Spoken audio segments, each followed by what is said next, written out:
안녕하세요. 저는 서울에서 3살 된 딸아이를 키우고 있는 싱글맘입니다. 아이를 키우면서는 제 나이를 잘 안 헤아려보게 되는데 지금 가만히 생각해보니 저도 벌써 37살이네요. 오늘 유난히 힘든 날이었어요. 지친 몸으로 늦게 집에 돌아와서 혼자 홀짝홀짝 술 한잔 했네요. 엄마를 기다리다가 먼저 잠들었다는 아이 얼굴을 가만히 들여다보고 있자니 지금까지 살아온 인생이 주마등처럼 지나갑니다. 누구에게나 아이는 축복이고 선물이겠지만 저에게는 조금 더 특별한 아이거든요. 한 번도 제 이야기를 자세히 해본 적은 없었는데 오늘은 누구라도 붙잡고 넋두리 해보고 싶어졌어요. 영화 같은 제 이야기 한번 들어주시겠어요? 남편과는 대학교 1학년 때부터 CC였어요. 처음 만난 건 1학년이 듣는 교양 수업에서였는데 남편은 맨날 지가 그랬어요. 늦었다고 살금살금 들어오다가 우당탕 소리를 내며 넘어지거나 뭘 떨어뜨려서 사람들의 이목을 집중하게 만들었죠. 그러고는 해맑게 웃으면서 큰 소리로 죄송합니다 하고 꾸벅 인사를 하는 한마디로 미워할 수 없는 캐릭터였어요. 곱상한 얼굴에다 키도 큰데 백화점 브랜드의 옷을 늘 깔끔하게 입고 다녔어요. 하는 짓이 왠지 철없는 도련님 같아서 남자로는 끌리지 않았지만 입고 다닌 스타일이 너무 마음에 들어서 자꾸 눈이 가더라고요. 저는 패션 디자인과였거든요. 어릴 때부터 옷을 너무 좋아했고 틈만 나면 동대문 시장에 가서 옷 구경하는 게 취미였어요. 고등학교 때는 동대문에서 옷을 사와서 친구들에게 팔기도 했어요. 친구들 사이에 입소문이 날 정도로 장사가 잘 되어서 용돈도 쏠쏠하게 벌었죠. 그렇게 패션 디자이너의 꿈을 안고 패디과에 진학했어요. 중간고사 때 남편이 제 노트를 빌려간 것을 계기로 서로 친해졌어요. 밥 한 번 같이 먹고 커피 한 잔 같이 마시고 수업도 같이 듣고 하다 보니 자연스럽게 연인이 되었죠. 남편은 그야말로 철부지 아들 같았지만 저에게 늘 대단하다고 말해주고 제 꿈을 진심으로 응원해 주었어요. 남편의 그런 모습이 저를 충만하게 해주었던 것 같아요. 저는 대학을 졸업하자마자 대기업에 취업했지만 회사에서 하는 일은 제가 기대하는 것과는 많이 달랐어요.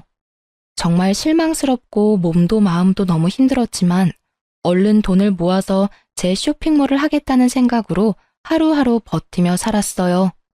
그동안 남편은 공익근무요원 복무를 마치고 졸업을 하게 되었는데 그제서야 취업 준비를 시작했어요. 제대로 된 스펙 하나 없이 2년 넘게 서류 한 번 통과한 적이 없었어요. 그런데도 여전히 해맑고 걱정이 없는 것 같더라고요.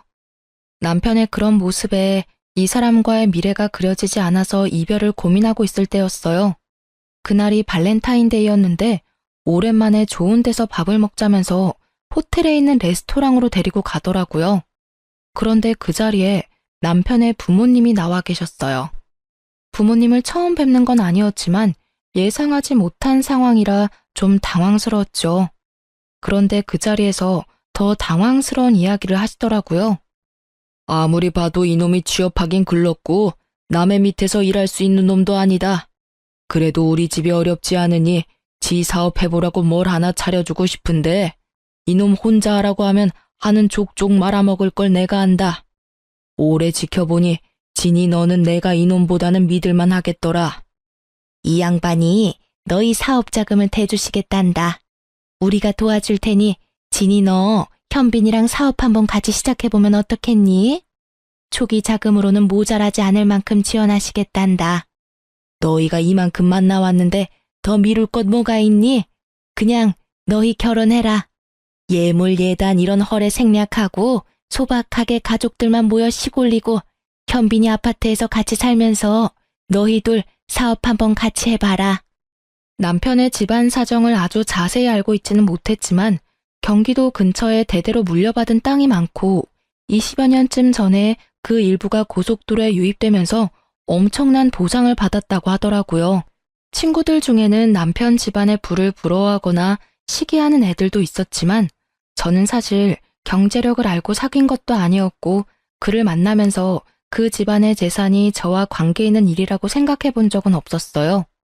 그런데 이 남자랑 결혼을 하면 제 브랜드를 만들고 싶었던 꿈을 이룰 수 있다고 하는데 이게 현실 같지도 않고 한동안 그냥 멍해지더라고요. 그 자리에서 제가 무슨 이야기를 하고 무엇을 먹었는지 아직도 기억이 나지 않아요. 마치 꿈을 꾼 것처럼요. 이렇게 사업을 할 수 있는 기회는 제 인생에서 두 번 다시 오지 않을 것 같아서 솔직히 붙잡고 싶긴 했는데 꼭 돈 때문에 결혼하는 것 같아 제가 너무 속물 같더라고요. 그래도 저희 부모님도 동의하시고 친한 친구들도 저를 지지해 주었어요.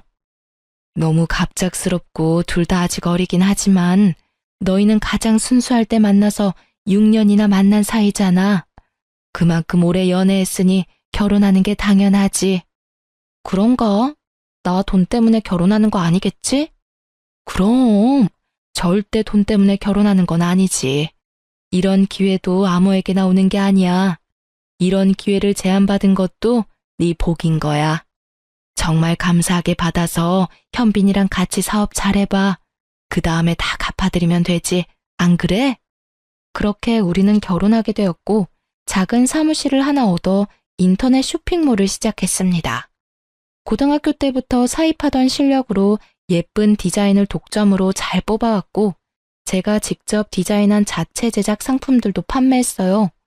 오랜 시간 꿈꿔온 일이었기 때문에 밤낮 없이 일해도 힘든 줄 몰랐어요. 남편은 명목상 대표였지만 역시 사업에는 크게 관심이 없었어요. 그나마 다행인 건 그래도 제가 하자는 대로 군소리 없이 따라준다는 것이었죠. 온라인 마켓으로 시작해서 2년 만에 오프라인 매장도 열게 되었는데 그런 과정에서 부동산에 대해 좀 공부를 하게 되었어요. 이렇게 저렇게 부동산으로 재테크를 하다 보니 작은 상가도 몇 채 얻을 수 있었죠. 자산이 늘어갈 때마다 시부모님이 주신 사업 자금부터 갚으려고 했어요. 이렇게 자산을 키울 수 있었던 것은 시부모님 덕분이라고 늘 생각하고 있었기 때문에 이자까지 더해서 몇 번이나 돌려드리려 했죠. 또 그렇게 해야 진정으로 제 사업이라고 할 수 있을 것 같았어요. 그런데 시부모님은 언제나 단호하게 거절하셨어요. 대신 부동산 자산을 아들 명의로 해달라고 하셨어요. 부동산이라는 건 아무래도 여자보다는 남자 이름으로 되어 있어야지. 여자가 주인이면 세입자도 그렇고 공인중개사도 아주 쉽게 보는 법이야. 그래, 그런 건 어른 말 들어 손에 대는 거 하나 없어.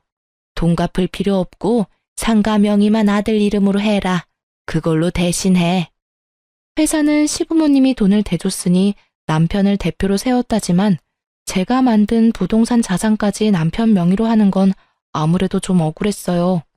그래도 초기 자금을 갚는 대신에 그렇게 해달라는데 냉정하게 거절할 수가 없더라고요. 집안에 괜한 갈등을 만들고 싶지도 않았고요.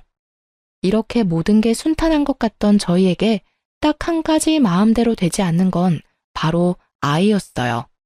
결혼 5년 동안 피임을 하지 않았는데도 아이가 생기지 않았거든요. 임신이 안 되는 게 좀 신경이 쓰이긴 했지만 많이 걱정하거나 임신을 하기 위해 일부러 노력하지는 않았어요. 언제든 아이가 찾아오면 기쁘게 낳을 생각이었지만 둘 다 나이가 젊었고 무엇보다 저는 아직까지 사업에 더 욕심이 있었기 때문에 임신 자체가 그렇게 급하진 않았거든요. 그런데 시가에서는 제가 30살이 되는 해부터 임신에 대해 엄청 걱정하셨어요. 시어머니는 저만 보면 임신 이야기를 하셨고 시아버지는 외손주는 남의 자식이고 친손주가 있어야 집안의 대가 끊기지 않는다는 것을 늘 강조하셨어요. 너무 듣기 싫은 이야기였지만 옛날 분들이니까 그런가 보다 하고 그냥 넘기곤 했는데 진짜 짜증나는 건 손이 신우였어요. 신우는 원래 은행에 다녔는데 출산하고 나서 육아를 위해 그만두었대요. 아이가 어느 정도 큰 다음부터는 다시 일을 하고 싶은데 재취업이 쉽지 않아 스트레스를 적잖이 받은 모양이에요. 그래서 시부모님이 작은 카페를 하나 차려주었는데 직원을 두고 운영은 하고 있지만 본인이 그렇게 애정을 갖고 있는 것 같지는 않았어요. 제가 보기에는 카페에서 일하는 것보다 뭔가 더 폼나는 일을 하고 싶은 것 같더라고요. 카페 일은 꼭 막노동 같다면서 자신이 이런 일이나 하고 있을 인물이 아닌데 출산한 것이 억울하다고 해요. 그러면서도 저만 보면 그렇게 임신하라고 난리였어요. 아이가 주는 행복이 얼마나 큰지 올케는 모를 거야. 아이를 낳아야 진정한 어른이 되는 거라고. 아유, 나는 아이 안 낳아본 여자들하고는 말이 안 통해서 좀 답답해. 올케, 1살이라도 어릴 때 애 가져야 돼. 나이 들어서 임신하면 기형아 확률이 더 높아지는 건 알지? 네, 저도 아이 생기면 나을 거예요. 아이도 좋아하고요. 그러니까 하루라도 빨리 가질 생각을 해야지. 그러다 진짜 큰일 난다. 네, 제가 잘 알아서 할게요. 그러던 어느 날이었어요. 며칠째 감기 기운도 있고 컨디션이 영 좋지 않았는데 어쩐지 평소에 감기 걸린 것과는 뭔가 다르더라고요. 기분이 이상해서 혼자 임신 테스트기를 사서 해보았더니 선명하게 2줄이 나왔어요. 병원에 가보니 임신 5주 차라더군요. 그런데 얼마 안 있다가 갑자기 피가 쏟아지면서 자연유산이 되었어요. 병원에서도 임신 초기 자연유산은 매우 흔한 일이고 특별한 원인이 있는 것은 아니라고 하는데 시부모님과 신우는 다들 제가 조심하지 않아서 유산했다며 제 탓이라고 몰아댔어요. 몸도 마음도 가장 상처가 큰 것은 저였는데 말이죠. 급기야 시가에서는 저에게 사업에서 손을 떼라고 요구했어요. 진이야, 내가 아무리 생각해도 이게 아닌 것 같다. 너 매일 늦게까지 일한다고 스트레스 받으니 임신이 될 수가 있겠니? 어렵게 생긴 아이도 그렇게 쉽게 떨어지는 거 봐라. 임신도 다 때가 있는데 너 이참에 그냥 일 그만해라. 네? 어머니, 일을 그만두다뇨. 제가 일을 안 한다고 바로 임신이 되리라는 보장은 없어요. 이제 시험관을 해야지. 5년을 기다렸는데 임신이 안 됐으면 더 말할 것도 없어. 당장 일 그만두고 바로 시험관 해. 여자의 인생은 그저 애 낳고 잘 키우는 게 최고야. 어머니, 이 사업은 저한테 그렇게 쉽게 그만둘 수 있는 일이 아니에요. 제가 저 바닥부터 하나하나 차곡차곡 쌓아올린 회사인데요. 또 지금 너무 잘 되고 있는데 이걸 어떻게 접어요? 아이, 그럼 이렇게 잘 되는 사업을 그냥 접기는 너무 아깝지. 그러니까 올케가 임신하고 애 키우는 동안 내가 그거 맡아서 잘해볼게. 그냥 접는 것보다 나한테 맡기는 게 훨씬 낫지. 올케 임신 여기서 더 늦어지면 진짜 큰일 난다. 진짜 기형아라도 나오면 어쩌려고 그래. 그래, 회사는 네 형님이 알아서 잘할 거다. 얘도 보통이 아니거든. 너만큼 잘해낼 거다. 그러니까 회사는 걱정 말고 너는 시험관에서 임신할 생각이나 해. 늦게 임신하고 애 키우면 너 몸만 축난다. 늙어서 엄청 고생해. 이게 다 너를 위한 일이야. 가족들이 이렇게 한마음으로 너를 위해 다 도와주겠다고 발벗고 나서는데 너무 고마운 일 아니니? 진이야, 넌 진짜 복도 많다. 이런 시댁이 또 어디 있니? 온전히 나를 위하는 것처럼 이야기했지만 유산을 한 제 몸을 걱정해주거나 마음을 살펴주는 사람은 아무도 없었어요. 사업이나 임신에 대해서 제가 어떤 생각을 갖고 있는지는 물어보지도 않았고요. 제 생각 같은 건 별로 궁금하지도 않고 그들에게는 중요하지도 않은 것 같더라고요. 일방적으로 자신들의 생각과 계획을 강요하면서도 모든 게 다 너희를 위한 일이라는 말은 꼭 붙였어요. 괜한 분란을 만들고 싶지 않아서 그냥 생각해보겠다고 하고 그 자리를 피했어요. 만나는 일을 최대한 피하면서요. 그런데 어느 날부턴가 남편이 나서서 저를 설득하기 시작했어요. 아니, 설득이라기보다는 강요했다는 것이 더 맞는 표현이겠네요. 나는 항상 자기가 하자는 대로 다 하잖아. 나는 앞으로도 쭉 그럴 거야. 그러니까 이번 딱 한 번만, 진짜 딱 한 번만 엄마 말대로 하면 안 돼. 엄마 말이 아주 틀린 말도 아니잖아. 당신이 무슨 말 하는진 알겠는데 내가 임신이 안 되는 게 사업 때문이라는 건 도저히 납득할 수 없어. 임신이라는 게 혼자 하는 게 아니잖아. 우리 왜 임신이 안 되는지, 뭐가 문제인지 검사를 한번 받아보자. 그런 다음 시험관을 하든 뭘 하든 결정해도 되잖아. 그런데 다짜고짜 일을 그만두고 내 자리를 형님한테 넘기라는 건 말이 안 돼. 아니, 어차피 임신하면 일을 못하니까. 임신하면 왜 일을 못해? 그럼 우리나라 일하는 여자들은 다 임신 못하니? 임신은 우리가 원할 때 우리가 결정해야 하는 거야. 사업도 마찬가지고. 아, 그냥 좀 따지지 말고 그냥 엄마 말 좀 들어. 그냥 놀고 먹고 살면 되는데 왜 그렇게 일 못해서 환장한 사람처럼 굴어? 엄마랑 누나랑 돌아가면서 맨날 나한테 전화해. 아주 지겨워 죽겠어. 아빠는 우리 집 대 끊길까봐 잠이 안 온대. 그놈의 대가 뭔지. 요즘 세상에 대가 끊긴 애 만회하는 게 말이 안 되잖아요. 시가 사람들에게 저는 그저 무능한 아들 대신 일해주고 자기 집안 대를 이어줄 아이를 낳아주는 사람이었어요. 그때까지는 피하기만 했는데 이제는 안 되겠다 싶어 시부모님을 찾아가서 말씀드렸어요.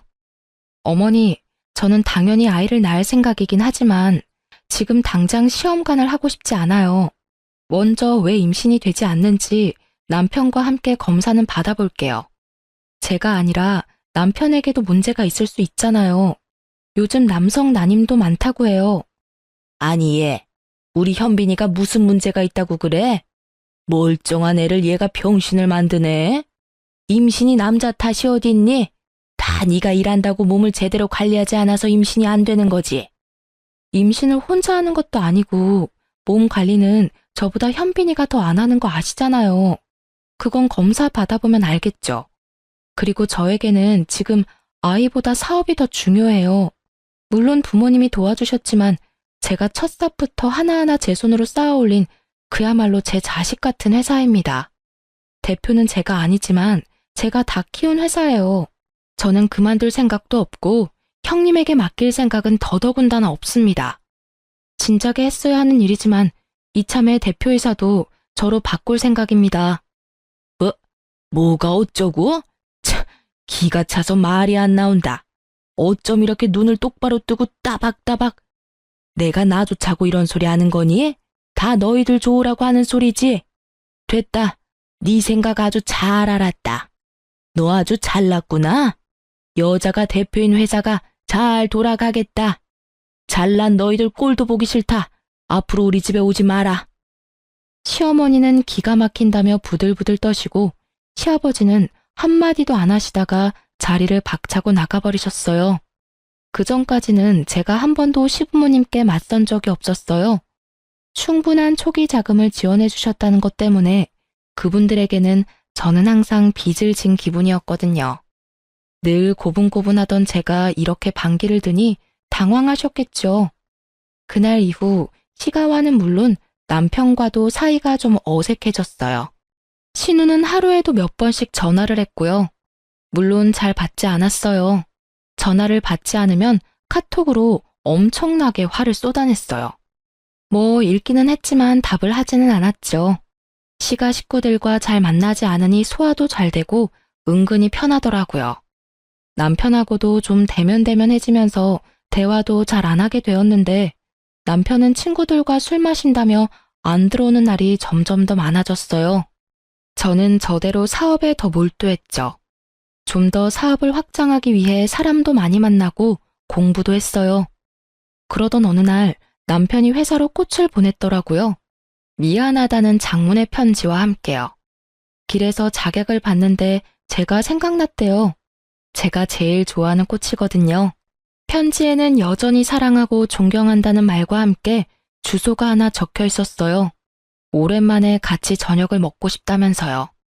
편지를 읽고 펑펑 울었어요.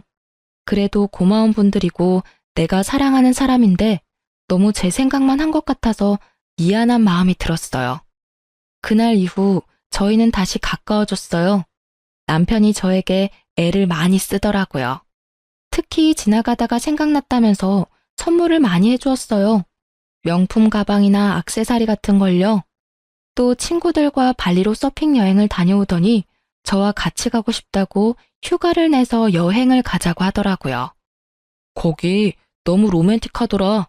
남자놈들하고는 바에서 술 마시고 서핑하는 것밖에 안 했지만 자기랑 같이 가면 수영도 하고 마사지도 받고 시장도 가고 너무 재밌게 보낼 수 있을 것 같아. 그동안 촬영만 하러 갔지 제대로 놀러 간 적은 없었잖아. 일은 잠깐 놓고 나랑 실컷 놀다 오자. 자기한테도 일 생각 안 하는 그런 시간이 필요해. 그렇긴 한데 곧 샘플 나와서 엄청 바빠질 텐데 그래도 될까? 딱 3일인데 뭐. 3일 동안 자기 없다고 회사 안 돌아가면 우리 회사 크게 잘못된 거야. 가끔 사장이 없고 그래야 직원들도 숨통이 트이지. 안 그래? 정말 그동안 신상품 촬영을 하거나 물건 구매를 하러 간 적은 있어도 여행을 위해서 어딜 가본 적은 없었어요. 그렇게 남편이 강제로 끌고 가다시피 해서 3박 4일 동안 일 생각 하나도 안 하고 정말 놀다만 왔어요. 문득 남편이 갑자기 이렇게 잘해주는 게 좀 이상하다 싶은 생각이 들기도 했지만 어쨌든 그 순간만큼은 너무 행복했어요. 이제 시부모님한테도 내가 더 잘해야겠다 싶고 회사 대표 바꾸는 것도 그냥 두기로 마음먹었어요. 행복은 그렇게 오래가지 않았어요. 돌아오는 길에 공항 세관에서 가방 검사를 받았는데 남편 가방에 제가 산 것들과 똑같은 것이 하나씩 더 들어있었어요. 면세점에서 산 팔찌도 똑같은 것이 하나, 현지에서 산 화장품도 하나, 시장에서 스타일이 독특해서 사온 원피스도 똑같은 것을 샀더라고요. 이게 뭐야? 왜 똑같은 걸 샀어? 아니, 그런데 언제 샀어? 자기야, 그러니까 내가 이거 설명해 줄게. 이거 누나 주려고 산 거야. 누나가 자기한테 좀 화가 많이 났더라고. 내가 풀어주려고.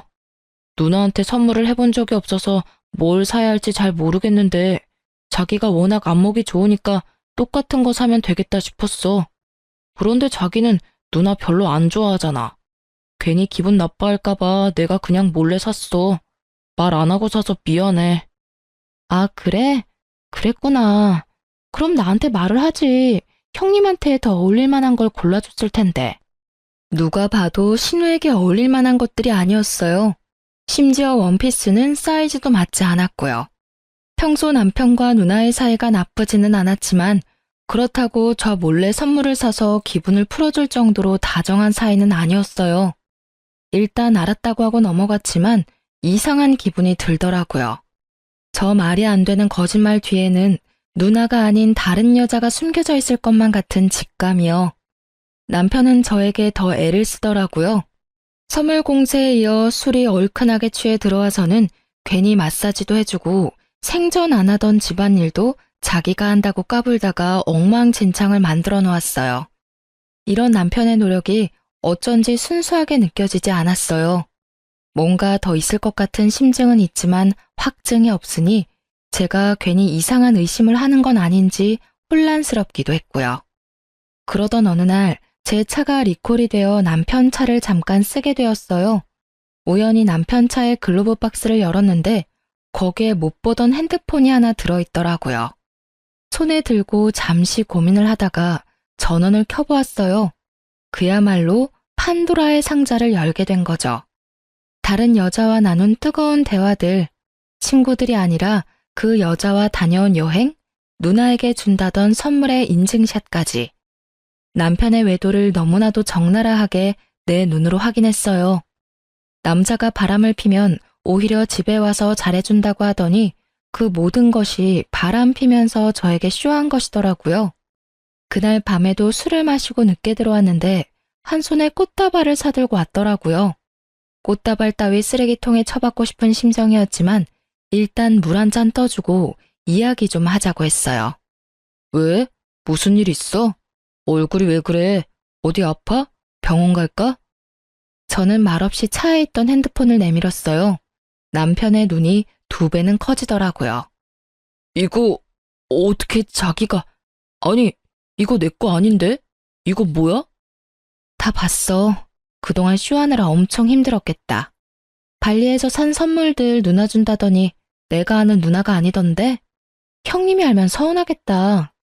남편은 어쩔 줄 모르고 동공이 마구 흔들리더니 갑자기 핸드폰을 집어던지고 골프채를 들어 물건을 때려 부셨어요. 왜 남의 물건에 허락도 없이 손을 대고 난리야. 아무리 부부라도 프라이버시가 있는 거 아니야? 내가 너 이래서 너랑 사는 게 정말 숨 막혀. 너 나 무시하잖아. 너 우리 엄마 말도 안 듣고 누나 전화도 안 받고. 내가 둘한테 얼마나 시달리는 줄 알아? 너는 너무 너 혼자 잘났어. 잘난 너랑 사는 거 나 진짜 힘들어. 오, 그래? 그랬구나. 나는 나만 너랑 사는 게 힘든 줄 알았는데 너도 그랬다니 다행이다. 이제 그만 살면 되겠네. 이렇게 마음이 잘 맞을 줄이야. 남편도 그랬지만 시가에서도 남편이 바람핀 것은 모두 제 탓이라고 하더라고요. 제가 남편과 시가를 무시하고 그놈의 임신도 하지 않았기 때문이라고요. 저는 그 길로 짐을 정리하여 집을 나왔고 남편의 외도를 사유로 이혼 소송을 냈어요. 부동산 자산은 남편 명의로 되어 있지만 제가 전적으로 형성한 것이니 제가 가져올 수 있도록 재산 분할을 청구했죠. 굳게 마음을 먹고 준비를 단단히 했지만 제대로 싸워보지도 못하고 허탈하게 끝이 났어요. 이혼 소송을 낸 지 한 달도 채 되지 않았을 때 남편이 새벽에 만취한 상태로 무단횡단을 하다가 교통사고를 당했거든요. 병원으로 옮겨져 3일 동안 의식이 없다가 결국 세상을 떠났어요. 정말 믿기지 않는 일이었죠. 시가에서는 이번에도 저 때문에 남편이 죽었다고 몰아세웠어요. 제가 이혼 소송을 내서 남편이 극도로 스트레스를 받았다면서요.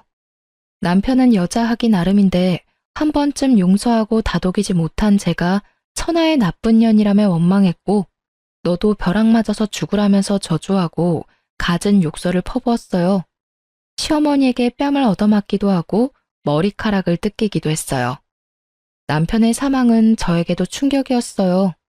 이혼의 귀책은 남편에게 있었지만 정말로 제가 소송을 낸 것 때문에 남편이 죽었다는 생각에 엄청난 죄책감이 들었어요. 그래서 욕하면 욕하는 대로, 때리면 때리는 대로 그냥 당하고 있었어요. 그들 말이 다 맞는 것 같더라고요. 그냥 이들 앞에서 내가 죽어버리면 이들에게 좀 위로가 될까? 그렇게 하면 내 죄를 용서받을 수 있지 않을까 하는 생각도 해봤고요. 시가 식구들은 저를 장례식장에 들어오지도 못하게 했어요. 그래도 저는 차마 장례식장을 떠날 수가 없어서 3일 내내 장례식장 밖에서 앉아 울고 있었어요. 장례식장 밖에서 울고 있는 저를 찾아오는 사람은 손이 신우밖에 없었어요. 그것도 한두 번이 아니라 집요하게 찾아왔죠. 옳게, 그 회사는 우리 현빈이 명의로 되어 있고 초기 자본금도 다 아버지가 대줬다는 거 잊지 않았지? 그러니까 서로 얼굴 붉히지 말고 미리 회사 정리하고 나가줬으면 좋겠어. 나중에 이야기해요. 나중에 이야기한다고 달라질 게 없어. 이게 내가 올케랑 상의하는 건 줄 알아? 그래도 그간의 정이 있어서 올케가 정리하라고 내가 기회를 주는 거야. 장례식장 밖에서 울고 있는 저를 찾아와 하루 종일 그 이야기를 했어요. 장례가 끝난 이후에도 시도 때도 없이 전화하고 전화를 받지 않으니 수십 통의 카톡을 보내더라고요. 남편이 죽은 것이 본인이 회사를 차지할 수 있는 절호의 기회라고 생각하는 것 같아 보였죠. 신우의 집요한 요구에도 입을 꾹 다물고 있었고 전화나 카톡 폭탄에도 별다른 반응을 하지는 않았지만 정말 처음에는 그렇게 하려고 했어요. 남편이 나 때문에 죽었는데 제가 무슨 낯으로 남편과 함께 운영했던 회사에서 계속 일을 할 수 있겠나 싶어서요. 장례를 마치고 오랜만에 회사에 출근해서 오래 같이 일한 직원들과 함께 식사를 하면서 앞으로 회사가 이러이러하게 될 것 같다고 말을 했죠. 당분간은 대회비로 해달라는 당부와 함께요. 아니 이사님, 그게 무슨 말씀이세요? 이 회사가 이사님에게 어떤 회사예요? 그걸 왜 그 집에 넘겨요? 안 돼요 이사님, 정신 차리세요. 대표님이 돌아가신 건 너무 슬프고 안타까운 일이지만 그게 왜 이사님 때문이에요? 저희가 모른 척하고 있었지만 소문 들어서 다 알고 있어요. 바람을 피운 것도 대표님이고 술 먹고 무단횡단하다가 사고를 당한 것도 대표님이 잘못한 거잖아요. 미리 말씀드리지 못했지만 저희 직원들이 대표님이 다른 여자 만나는 거 본 적 있어요. 그래서 회사에 소문도 돌았고요. 대표님이 이사님과 여행 가신다고 할 때 저희 다 경악했어요. 두 분 이혼하신다는 소문에 저희가 얼마나 다행이라고 생각했다고요. 이런 거 미리 말씀드리지 못해 정말 죄송해요. 네, 이사님, 절대 안 돼요. 저희 지켜주셔야죠. 대표가 바뀌면 저희 다 그만둘 거예요. 그럼 이 세상에 우리 브랜드 없어지는 거예요. 제발 정신 차려주세요. 저희 회사 지켜주세요. 이사님 피땀으로 만든 회사잖아요. 직원들의 말에 갑자기 정신이 번쩍 들더라고요. 정말 그랬어요. 남편이 죽은 건 너무 슬프고 안타까운 일이었지만 정말 그가 저 때문에 죽은 건 아니었어요. 바람을 피운 것도 그였고 시가 사람들 말대로 제가 남편이 바람핀 것을 용서해야 할 이유 같은 건 하나도 없었어요. 술을 먹은 것도 무단횡단을 한 것도 그래서 죽은 것도 제 잘못이 아닌 그의 잘못이었어요. 여기까지 정리가 되고 나니 내가 일군 이 회사는 절대 뺏길 수 없다는 생각이 들었어요. 회사뿐만 아니라 그동안 내 피와 땀으로 만든 재산도 다 찾아와야겠다고 마음먹었어요. 그동안은 소화도 안 되고 구토가 나서 잘 먹지도 못했는데 갑자기 기운이 솟으면서 이것저것 먹고 싶은 것도 생기고 밥도 잘 챙겨 먹고 다녔어요. 남편이 사망하면서 이혼 소송은 무효가 되었고 상속으로 재산을 정리해야 했어요. 우리 부부는 아이가 없었기 때문에 저와 시부모님이 남편의 재산을 공동으로 상속받는 상황이 되었죠. 법적으로 시부모가 각각 1이고 저는 1.5가 되어서 결과적으로는 시부모가 더 많이 가져가는 모양새가 되더라고요. 상속의 규모도 그렇지만 어떤 것을 나눌 것인가도 신중해야 했어요. 자칫 잘못하면 상속세 폭탄만 맞게 되고 제 손에 쥐어지는 것이 없겠더라고요. 어찌된 영문인지 남편의 재산을 정리하는 와중에 저는 모르고 있었던 재산이 꽤 나타났어요. 알고 보니 시아버지가 세금을 피해보려는 목적으로 남편 이름으로 된 계좌를 만들어 적지 않은 현금을 넣어두었어요. 또 시부모가 신우에게 차려준 카페도 남편의 명의로 되어 있었어요. 부동산은 남자 명의로 되어 있어야 한다는 것이 시아버지의 신념인데 본인 이름으로 하자니 세금이 걸리고 사위는 남의 자식이니 못마땅하고 자기 자식인 아들 이름을 걸어둔 모양이에요. 이 재산들은 현빈이도 잘 몰랐던 내 재산이다. 내가 만들어온 재산이란 말이다. 이건 네가 손댈 수 없다. 네 상속분에서 이 부분은 다 우리에게 돌려놔라. 내 아들이 너 때문에 죽었는데 이런 것까지 네가 다 가져간다면 그게 사람이겠니? 인두껍을 쓰고 어떻게 그래? 마음 같아서는 한 푼도 안 주고 쫓아내고 싶건만 평생 놀고 먹는 것밖에 할 줄 모르는 사람이었어요. 이 사람 앞으로 된 재산 다 제가 만든 것들입니다. 긴 말하지 않겠습니다. 법대로 하시죠. 남편이 상속받은 것보다 제가 불린 재산이 훨씬 많습니다. 제 것 분명하게 내놓으셔야 할 겁니다. 저런 사람 같지도 않은 것 같으니라고. 다 우리가 준 돈으로 시작한 것들인데 거기에 네 것이 어디 있어? 우리가 아니었으면 네가 무슨 재주로 그렇게 할 수 있냐고. 시부모는 거품을 물고 저를 비난했지만 저는 눈 하나 깜짝하지 않았어요. 당당했거든요. 처음에 시부모님이 돈을 내어주신 것은 맞지만 몇 번이나 돌려드린다는 걸 고사하고 거절한 것은 그분들이었으니 그 돈에 대해서는 제가 주눅들 이유가 없더라고요. 사실 결혼 생활 내내 뭔가 빚진 것 같은 기분 때문에 저도 시가에 적지 않은 노력을 했어요.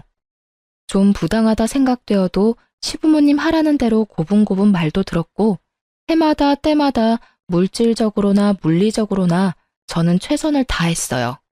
더군다나 밤낮으로 일해서 재산을 만들었고 매일 놀고 먹기만 하는 한량 같은 남편의 재산까지 제가 착착 불려주었잖아요. 저에게 수고했다 절을 해도 시원치 않은데 계속 비난만 하는 그들에게 저도 더 이상 당하지 않을 거라고 마음을 굳게 먹었죠. 제가 기여한 부분들을 증명해서 재산을 가져오기 위해 변호사를 고용하고 소송을 준비했어요. 변호사가 대리를 하지만 그래도 소소하게 신경 쓰고 자료를 찾고 준비해야 하는 일도 너무 많았죠. 그 와중에 회사는 계속 운영이 되어야 했으니 이런저런 스트레스가 너무 많아서 몸도 마음도 지쳐갔어요. 회사 하나만 지키고 나머지는 다 포기하고 싶은 생각이 들다가도 욕먹고 머리채 잡히고 얻어맞고 있던 순간들을 생각하면 바늘 쌈지 하나라도 더 빼앗아 오고 싶은 오기가 생기더라고요. 그야말로 악으로 깡으로 버텨가던 어느 날, 그날따라 유난히 피곤해서 아침에 일어나기가 너무 힘들었어요. 그래도 억지로 몸을 일으켜 회사에 출근한 것까지는 기억나는데 나중에 들어보니 제가 사무실 앞에서 쓰러졌다고 하더라고요. 직원들이 구급차를 불러 응급실로 옮겼다고 해요. 응급실에서 눈을 떠서 이게 무슨 상황인지도 파악이 잘 안 되는 와중에 의사에게 또 엄청난 이야기를 듣게 되었죠. 환자분, 이제 정신이 좀 드시나요? 임신 중이셔서 저희가 바로 약을 쓰지는 못했습니다. 큰 이상이 있는 건 아니고 과로로 의식을 잠시 잃으신 거라 수액 처치를 해드렸습니다. 나머지 수액 다 맞으실 때까지 좀 쉬시면 회복되실 겁니다. 다행히 아기에게는 전혀 지장이 없습니다. 그래도 임신 중에는 너무 과로하지 않으셔야 해요. 네? 지금 뭐라고? 아기? 임신이요? 제가 임신을 했다고요? 아니, 임신한 걸 지금까지 모르셨어요? 아이가 꽤 많이 컸던데요. 입덧도 있고 컨디션이 아무래도 달랐을 텐데요. 암튼 곧 산부인과 선생님 내려오실 거예요. 초음파 확인하시고 말씀도 들어보세요. 벌써 15주 정도가 되었다네요. 대충 따져보니 남편과 사이가 좋아졌을 때 생긴 아이였어요. 그동안 몸이 피곤하고 스트레스가 많아서 소화도 안 되고 입맛이 없는 줄만 알았어요. 평소에는 잘 먹지도 않던 복숭아가 먹고 싶어서 백화점을 2군데나 찾아다닌 날도 있었는데 그것도 스트레스 때문이라고만 생각했어요. 그러고 보니 허리선이 좀 둥실해지기도 한 것 같고 생리도 안 한 지 오래된 것 같은데 그동안은 정말 이것저것 신경 쓰고 여기저기 쫓아다니느라 저에게 관심을 두지 못했거든요. 몸 안팎으로 일어나는 변화에 대해서 미처 알아차리지 못했어요. 처음에는 정말 하늘이 무너지는 기분이었어요. 아이라니. 그동안 그렇게 기다리고 원할 때는 생기지도 않더니 왜 지금 이 시점에 아이가 생겼을까 싶어 하늘이 원망스러웠어요. 더군다나 남편은 죽었는데 아빠 없는 아이를 혼자 키운다는 게 자신도 없고 막막하기만 하더라고요. 아이는 이미 많이 큰 상태라 낙태도 어려운 상황이었고요. 처음으로 회사에 긴 휴가를 내고 며칠 밤낮을 집에서 울기만 했어요. 그날도 밤새 울다 지쳐서 늦게까지 침대에 누워 있었어요. 갑자기 제 배에서 뭔가 움직이는 느낌이 들더라고요. 잠옷을 걷고 가만히 배를 살펴보니 한 번씩 볼록볼록 튀어나오기도 하고 또 부르르 떨리기도 했어요. 그게 태동이더라고요. 아, 그때의 기분이란 정말 말로 표현할 수가 없었어요. 너무 신기하기도 하고 귀엽기도 하고. 한참을 크크 웃으면서 손가락으로 아기의 움직임을 따라다녔어요. 아기가 온몸으로 저에게 이야기하는 것 같았어요. 엄마, 나 여기 있다고. 엄마랑 잘 살고 싶다고. 엄마는 아기가 있는 줄도 모르고 여기저기 치이면서 전쟁을 하고 있었는데 그 와중에 혼자서 건강하게 제 뱃속에서 자라왔다고 생각하니 너무나도 아기가 대견해서 눈물이 쏟아졌어요. 지금까지보다 더 큰 소리로 엉엉 목 놓아 울었어요. 아기에게는 한없이 부끄러운 못난 엄마였지만 저 배꼽 아래서부터 단단하게 힘이 들어왔어요. 이제 더 이상 울지 않아도 될 것 같았어요.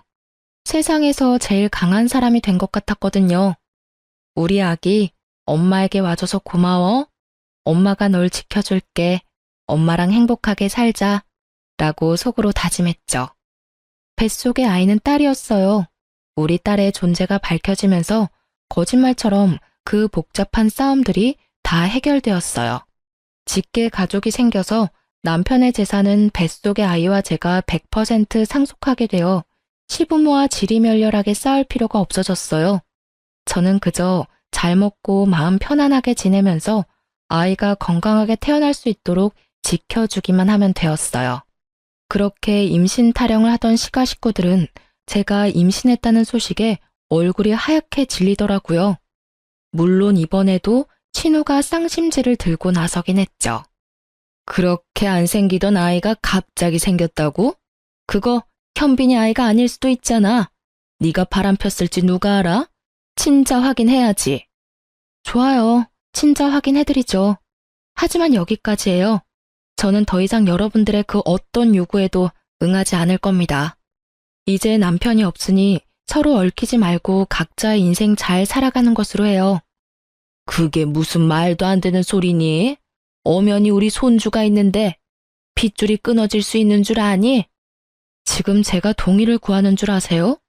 나머지 모든 절차는 각자 변호사와 해결하기로 하죠. 양수 검사를 통해 친자임을 확인했어요. 신우가 늘 그렇게 걱정하던 기영아 검사도 함께 했네요. 선천적인 유전자 이상 없이 아주 건강하다는 것과 99.9% 친자라는 당연한 결과서는 변호사를 통해 전달했어요. 아이와 친정 부모님과 함께 살 집을 새로 구했어요. 좀 더 넓고 마당도 있어 아이가 뛰어놀 수 있는 곳으로요. 이사도 하고 집도 꾸미느라 몸은 힘들었지만 아이를 만나고 함께 살 생각에 하루하루 설레고 신이 났어요. 아이를 출산하는 병원도 조리원도 시가에는 절대 알려주지 않았죠. 저를 남편 장례식에도 못 오게 한 것처럼 한 번만 아이를 보고 싶다고 간절히 부탁하더라도 변호사의 전원에도 절대 응하지 않았어요.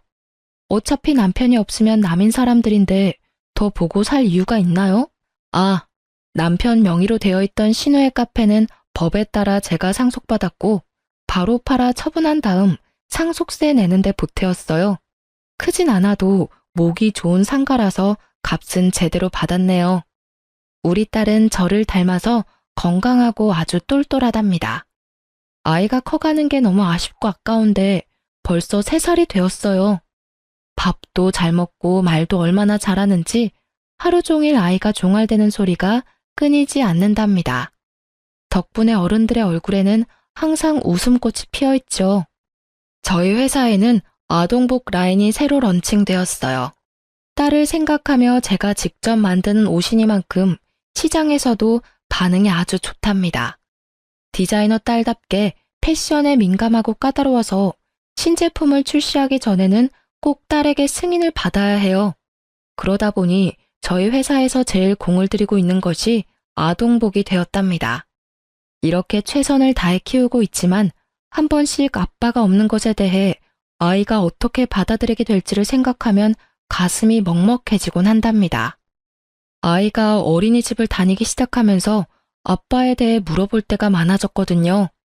처음에는 아빠가 뭐냐고 물어보더니 그 다음부터는 우리 집은 왜 아빠가 없는지, 아빠가 어디 갔는지, 아빠는 어떻게 생겼는지 등등 물어보더라고요. 아빠는 하늘나라에 있는데 거긴 멋있고 좋은 사람들이 가는 곳이라고, 거기서 언제나 우리를 지켜보고 있다고 이야기해 주었어요. 아빠의 사진도 보여주고 결혼식 비디오도 보여주었어요. 아이가 커가면서 아빠의 죽음과 우리 집의 상황을 건강하게 이해하고 받아들일 수 있도록 도와주는 것이 저의 숙제겠죠.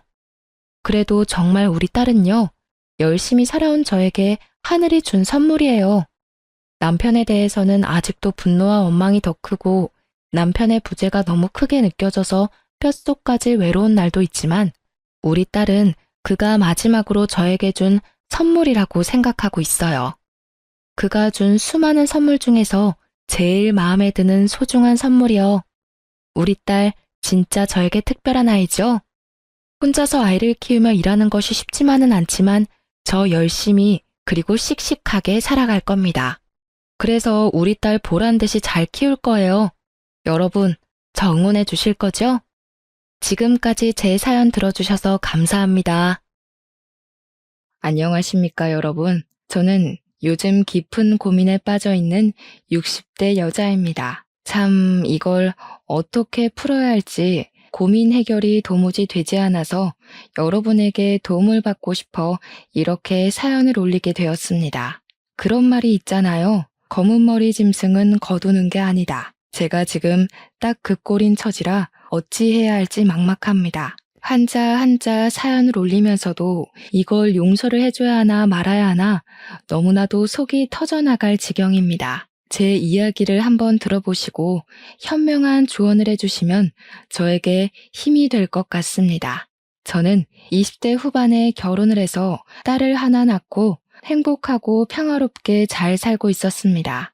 남편은 3층짜리 상가 건물을 하나 가지고 있었고 짜투리 땅도 가지고 있던 사람이어서 돈이 궁하다는 생각을 해본 적 없이 살 수 있었습니다. 남편은 저와 초등학교, 중학교, 고등학교를 같이 나온 동창이었는데 초등학교 시절부터 제 뒷공무니를 졸졸 쫓아다니던 사람이었습니다. 인내심의 승리라고나 할까요? 10번 찍어서 안 넘어가는 나무가 없다는 말처럼 결국 저도 이 남자의 진심에 반해 결혼까지 하게 된 것이었죠. 하지만 행복함이 오래될수록 저에게는 점점 불운의 그림자가 뒤따라 붙기 시작했습니다. 남편은 제 손에 물 묻히기 싫다며 설거지도 대신해주고 쓰레기 정리도 도맡아 하는 자상한 남자였어요. 이 남자와 결혼한 걸 단 한 번도 후회해 본 적 없을 정도로 정말 행복한 결혼 생활이었죠. 우리 딸아이가 초등학교에 입학하고 학교 생활에 적응할 때도 함께 지켜보고 아이가 아플 때 누구보다 병간호를 열심히 하던 남자였습니다. 전생에 얼마나 덕을 쌓았으면 이런 남자를 만날 수 있었을까 싶을 정도로 저에게는 대단한 남편이었습니다. 하지만 우리 아이가 초등학교 4학년이 되었을 때 우리 남편은 갑자기 하루아침에 땅으로 꺼지고 말았습니다. 그 나이에 비명 행사를 하게 될 줄 누가 알았겠습니까? 저는 정말 이 현실이 믿기지 않을 정도로 충격을 받았고 삶을 포기하고 싶을 정도로 괴로웠습니다. 싸늘한 주검이 된 남편의 장례를 치르면서도 옆에서 엉엉 우는 딸을 보면서도 현실이 아니라고 계속해서 부정을 했거든요. 주위에서조차 평소에 지병 하나 없이 건강했던 남편이 갑자기 이렇게 하늘로 떠났다는 걸 보면서 너무나도 어이없어 했습니다. 그러니 제 마음은 얼마나 산산조각이 났겠습니까? 정말 너무 현실감이 없어서 눈물조차 나지 않았습니다. 더군다나 남편이 가진 상가 건물이 제 발목을 잡기 시작했습니다. 전부 남편 명의로 되어 있던 재산들은 모두 저에게 넘어오게 되었는데 세금이 정말 만만치가 않았습니다. 남편이 하던 임대업도 땅 관리도 전혀 나눠하지 않았기에 저는 정말 생활비만 받아서 썼거든요. 모조리 저에게로 넘어오니 이걸 어떻게 해야 할지 감이 잡히지 않아서 정말 막막했습니다. 앞이 깜깜하다는 말이 절로 실감나는 순간이었죠. 그냥 세무사가 시키는 대로 변호사가 알려주는 대로 처리를 하려고 했는데 제가 또 아무것도 모르니까 주변에서 콩고물 떨어지기만 기다리는 사람들이 들러붙었습니다. 장례식장에 갑자기 나타난 먼 친척이라는 사람은 자기에게 넘기면 수익을 섭섭지 않게 주겠다면서 권리를 양도하라고 종용하기도 했어요. 제가 아무리 바보 천치라도 그 말이 거짓말이라는 건 모를 수가 없었죠. 결국 저는 주변에서 저를 도와줄 사람을 찾았습니다. 그때 마침 저를 도와주시겠다는 분이 바로 저희 건물에 새를 들어 학원을 운영하던 수학 선생님이었습니다. 우리 딸이 그 공부방에서 수학을 배우고 있었기 때문에 나름 안면도 있고 친하게 지내던 분이었거든요.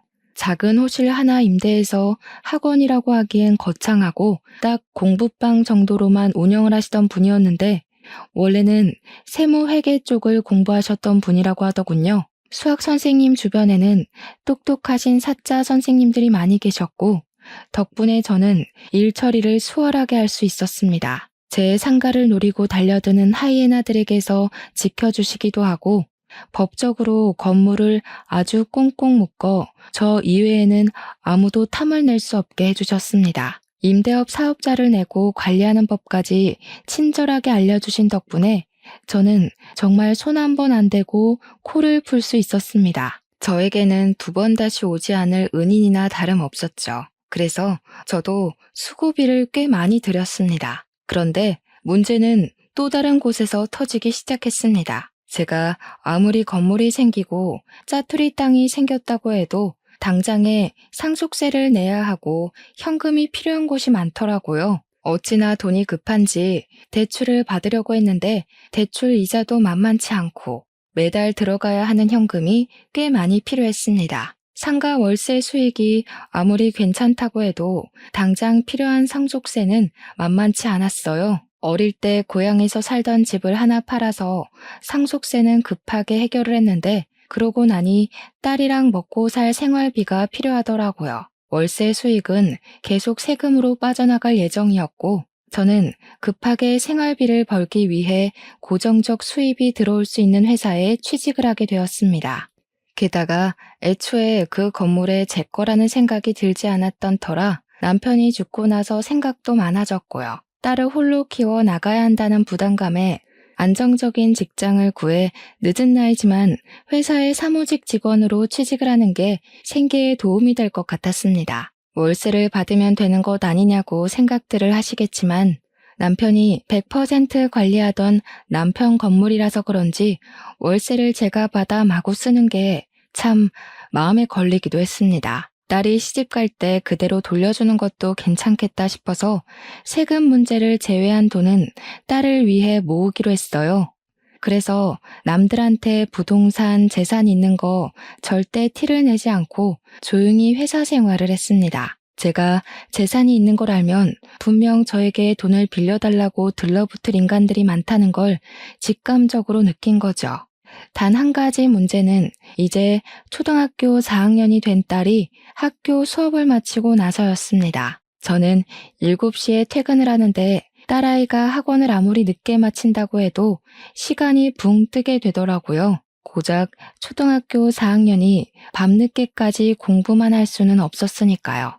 하지만 아무리 아이를 학원에 내내 돌린다고 해도 고작 초등학교 4학년이 배울 수 있는 과목은 많지 않았습니다. 거기다가 늦은 시간에 혼자 아이에게 집까지 걸어가라고 하는 것도 너무나도 걱정이 되었죠. 당시에 유괴 사건도 많았고 남자아이도 아닌 딸아이가 해가 질 무렵에 혼자 걸어가는 게 얼마나 조마조마한지 다들 공감하실 테죠. 거기다가 장례식장에 찾아왔던 남편의 먼 친척이라는 사람이 집 앞까지 찾아와 돈을 빌려달라고 협박을 한 적도 있었고요. 당시에 동네에 강도가 들어서 흉흉한 소문이 돌기도 했었습니다. 그런 와중에 초등학교 4학년짜리 아이를 집에 혼자 내버려 둔다는 것은 상상도 하기 싫은 일이었죠. 그렇다고 제가 취직한 지 얼마 되지도 않았는데 일을 그만두고 당장 생계를 걱정하면서 살 수도 없는 일이었습니다. 그때 때마침 저를 도와주신 분이 바로 수학 선생님이셨습니다.